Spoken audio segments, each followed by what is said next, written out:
Welcome to another Stories for Life mini-sode from the Spaceship Earth podcast. This offering comes from Becoming Crew guide Mark Sears.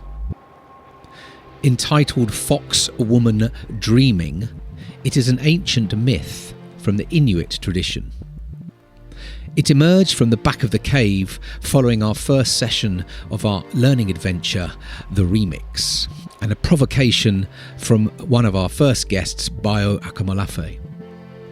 He invited us to consider the possibility of shapeshifting and the idea that it is only through strange encounters beyond our comprehension that new stories might emerge. This is a short tale, but a deep one, and it begs the question, what have we sent into exile that we might need to reclaim right now in our culture, where we find ourselves as lonely hunters at the doorway of our huts? As you listen, perhaps you might want to ask yourself, where do you find yourself in this story? Once upon a time, there was a young hunter, and one day, as he returned home and he peered down into the valley below where his hut was, he saw something that frightened him. Smoke billowed from the chimney, and lights shone from the windows. Now, using all the stealthy skills he possessed as a hunter, he crept down that valley side towards the hut, and he peered in through the window. And this is what he saw. His clothes that had been left in a ragged pile on the floor had been sewn and stitched and folded neatly and placed on the bench. A fire shone brightly in the hearth, and on the stove a pot of stew bubbled away. It touched him very deeply. Nobody had been kind to him like this before. Now, all week the same thing happened, until one day he doubled back early from the hunt, and he crept down towards the hut, and he opened the door. And there, standing in front of him with her back to him, was a woman. She was chopping herbs into the stew and singing a song with the words so old it's difficult for us to understand these days.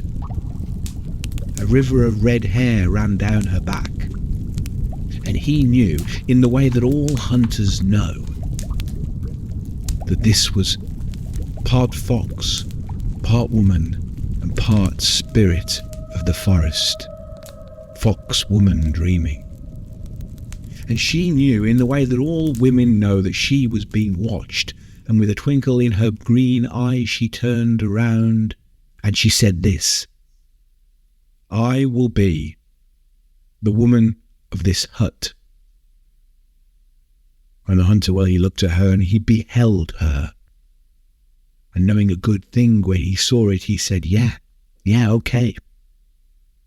And so it was. That fox woman, she moved into that hut. And I have to tell you that a sweet thing developed between them over the next hours and days and weeks. They would cook together. They would eat together. They would sit by candlelight and they would tell stories. And I have to tell you that she could also tell a good joke. It was a beautiful thing that started to blossom between the two of them. And at night when they made love, it was as if the edges of the blue-green forest beyond them would tremble with delight. But there's something that I need to tell you about all fox women. All fox women carry a pelt, and her pelt was hanging on a hook just behind the door. But that pelt, all fox pelts give off a scent, a wild scent, an undomesticated scent. And at first the hunter didn't notice, and then after a while he didn't mind. But as time grew on, the hunter started to notice that smell in his hair, on his clothes, even on his pillow. And they say that as time went on, that smell became so strong that he couldn't even hunt in the usual way anymore. And so one day when that smell was at its strongest, he decided he needed to do something about it. So he prepared her favourite meal, got all the candles in that hut burning, and he settled down. And when they'd finished that meal, he spoke. And using all the sweetness that he could muster on his tongue, he said this: "Bright pulse of my whole understanding, star woman of the dawn, it is you that make the dewdrops glisten. It is your voice that ripens the apples in the orchard. You are an entire constellation.